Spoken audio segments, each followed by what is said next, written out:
Vamos a hablar esta noche, ya que estamos en la Feria del Libro, de coleccionistas de libros.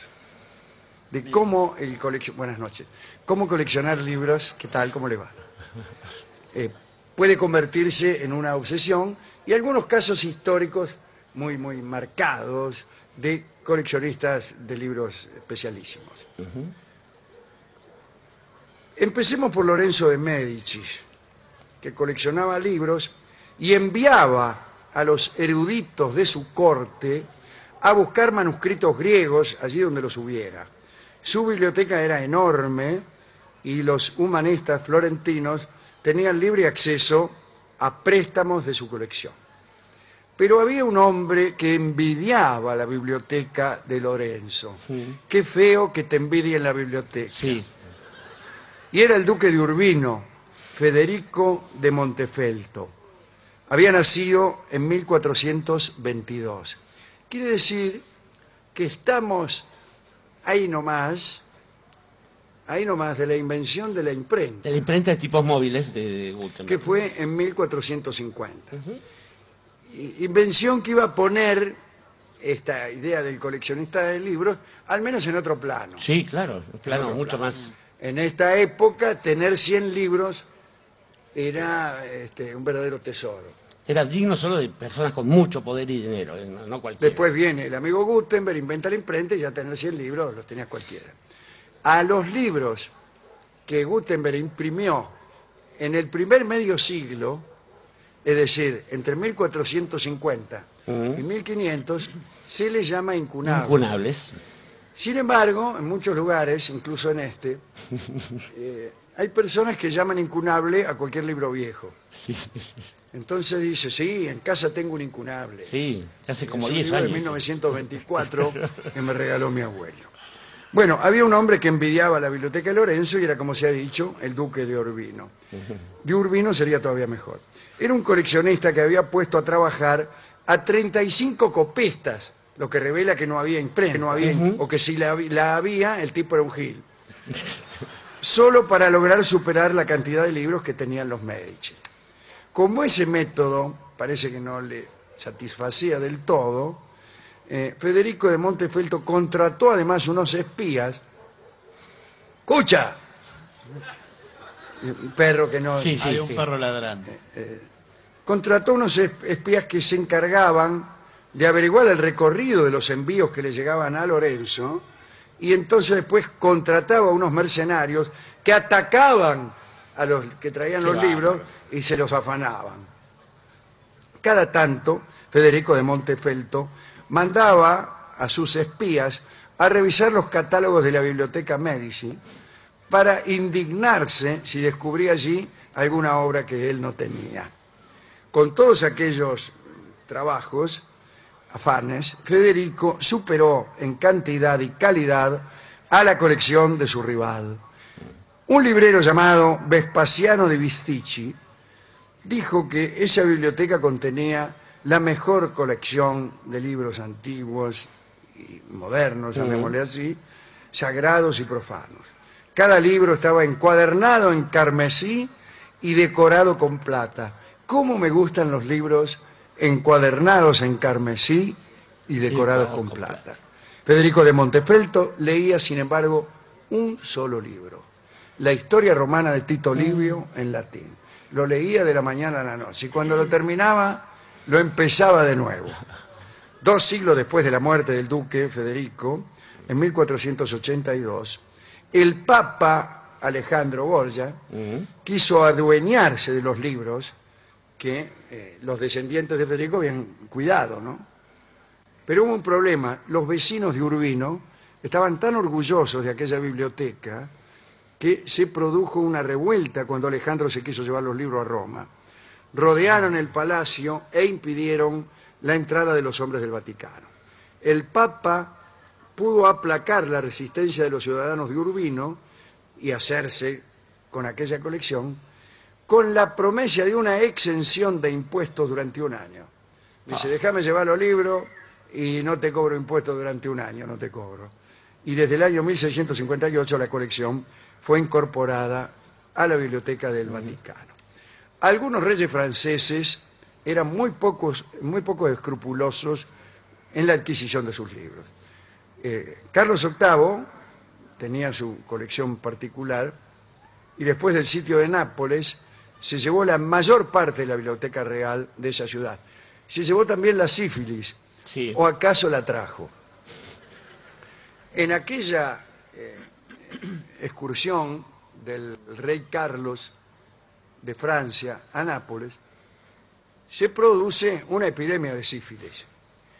Los franceses le llamaron a la sífilis el mal de Nápoles, Sí. diciendo que eran las muchachas napolitanas las que habían contagiado a los soldados. Pero los napolitanos le llamaron el mal francés, acusando a los soldados de Carlos de haber contagiado a sus muchachas. Como quiera que sea, Carlos se llevó los libros para París, ¿no? Hemos nombrado alguna vez a Jean de Berry, cuarto hijo de Juan el Bueno, que era un rey francés, que también coleccionaba libros. Y,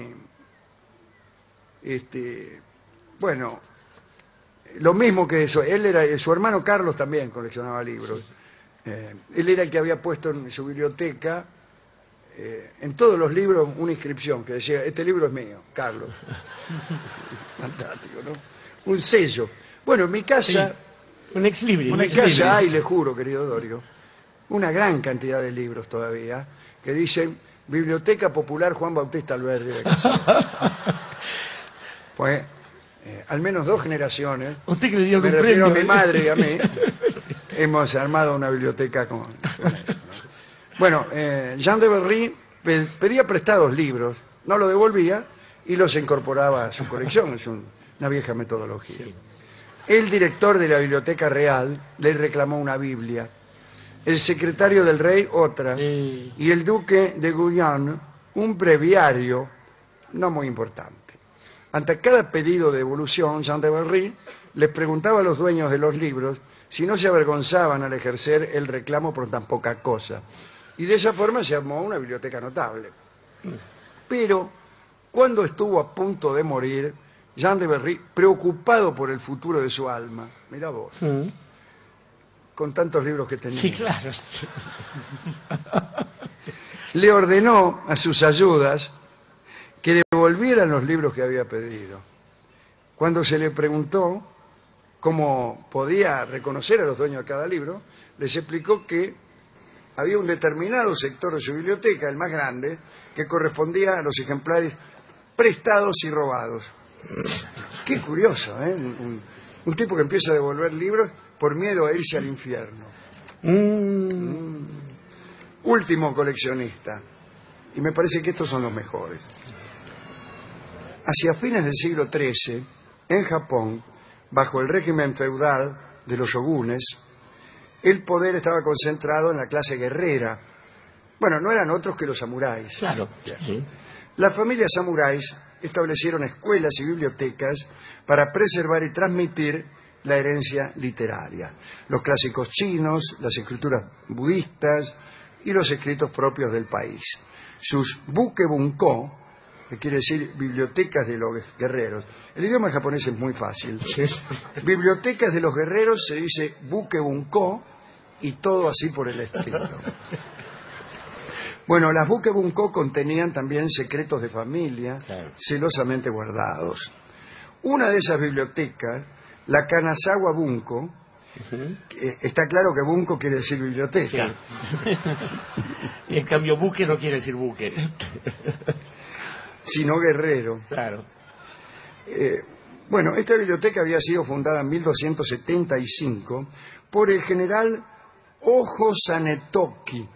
Cuidado, Sanetoki. Sí. Ojo Sanetoki, pero qué curioso, Ojo con H. Ah, Joyo. Lo que me parece que era el masculino de hoja. Claro, no está Le mal. llamaban Ojo. Porque le gustaban los libros. Así como hay todos y todas, hay Hojas y ojos y ojos. hojas. Claro.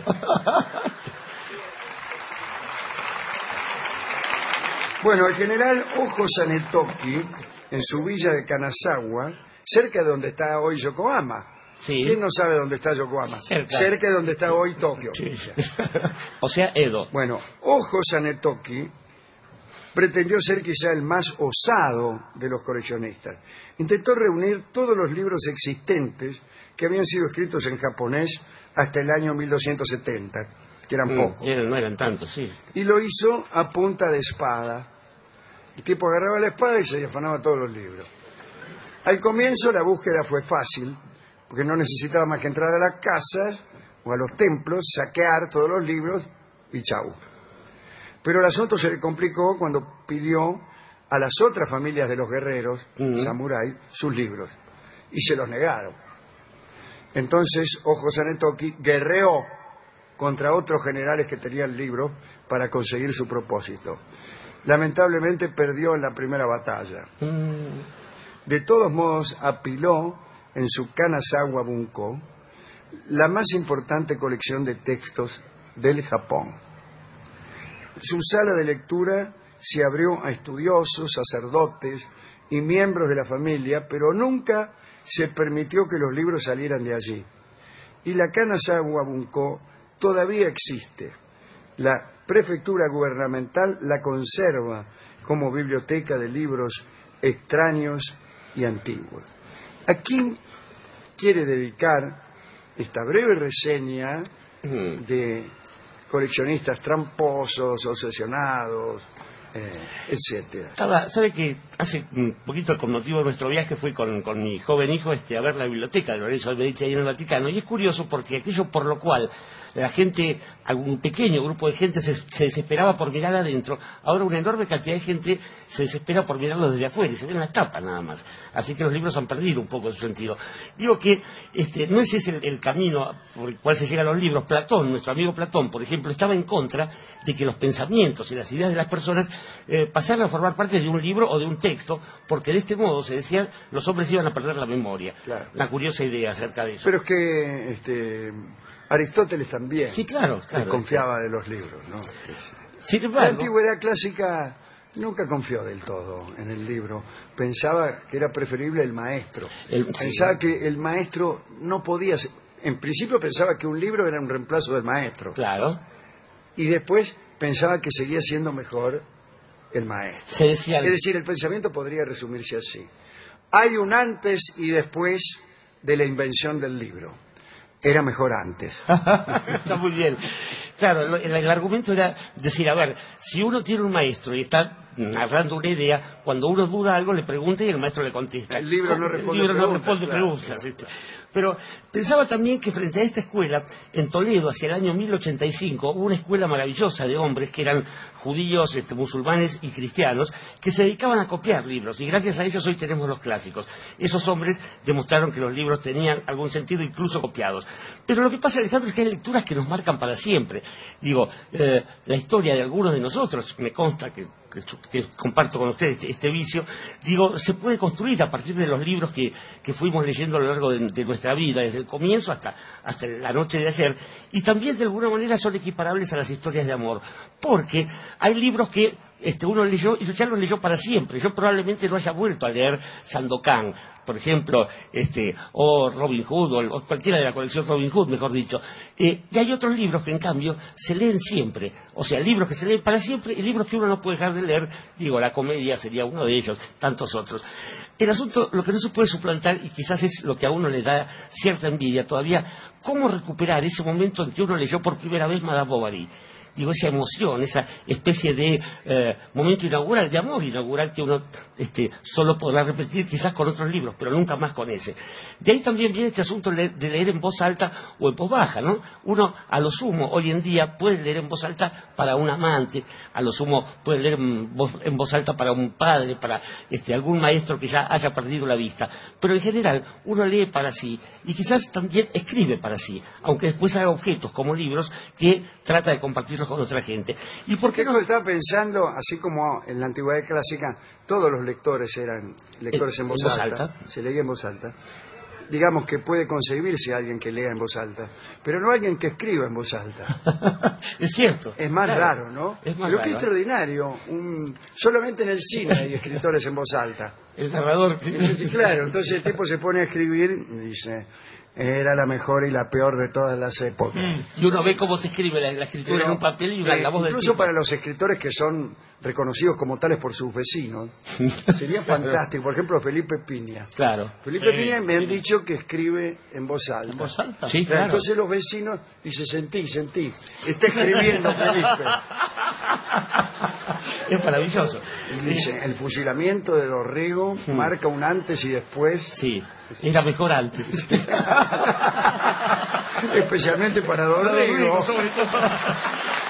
Pero decía, volviendo a este asunto, querido Alejandro, digo, uno viene a las ferias del libro porque de alguna manera también, y yo acabo de comprobar esto, recién circulando por los stands, que es encontrarse con viejos amigos, con viejas novias, con la ventaja de que están siempre iguales. Esto es, Madame Bovary no cambia. No cambia.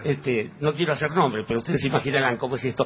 Y los viejos amigos funcionan igual que funcionaban en el momento en que esa amistad florecía, en el que esa amistad era palpable. Los libros tienen la ventaja, por sobre las personas, de ser inmutables, siempre y cuando uno sepa que esa inmutabilidad no lo afecta a uno. Uno siempre está cambiando, el libro siempre es igual.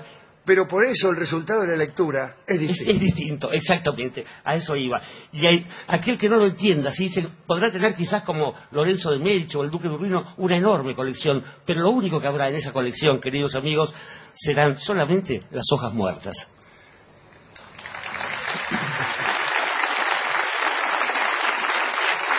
Y Hojas Muertas es el nombre de una canción